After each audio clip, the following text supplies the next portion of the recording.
അതിലൊരു താമരയുള്ള കേട്ടോ. താമര മെല്ലെ താത്തി വെച്ചാ താത്തി ഒരു കണ്ടോട്ടല്ല, ചെറിയ ആയി വരണുള്ളൂ. ഇത് മറ്റേ ചെറിയ തയ്യല്ലേ, ചെറിയ ചെറിയ ഇത് നമ്മുടെ സംഗീത ഗ്രാമത്തിൽ തന്നെ കേട്ടോ. ഒരു ഫാമിൽ പോയപ്പോൾ അവിടെ നിന്ന് വാങ്ങിയത്. അത് ഏകദേശം ഇത്ര വലിപ്പമുണ്ടാവും. ഒരു വലിയൊരു കടലമണി ചക്കക്കുരുവിനകത്ത്.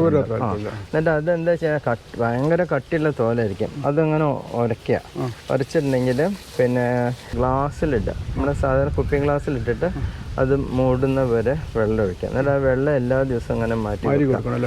അങ്ങനെ ഒരു 5-6 ദിവസം കഴിയുമ്പോൾ ചെറിയ മുള കിട്ടും, ചെറിയ മുള. അത് കഴിഞ്ഞ് പിന്നെയും മാറ്റുക. അങ്ങനെ അങ്ങനെ ഒരു 10 ദിവസം കഴിയുമ്പോൾ അടിപൊളിയായിട്ട് നയിപ്പുണ്ട്. നയിപ്പുണ്ട്. ഭയങ്കര രസം. അതിങ്ങനെ ഉണ്ടായി വരുന്നത് കാണാനാണ് ഭംഗി. അങ്ങനെ അതിപ്പോൾ ഒരു 2 ആഴ്ച കഴിഞ്ഞ് അതാണ് ഇപ്പം നമ്മളവിടെ കണ്ടത്. ഏകദേശം ഒരു പപ്പടത്തിൻ്റെ അത്ര വലുപ്പത്തിലുള്ള ചെറിയ പപ്പടത്തിൻ്റെ അത്ര വലുപ്പമുള്ള ഇലയായിട്ട് പിന്നെ അങ്ങനെ ഉണ്ടായിട്ട് വരും.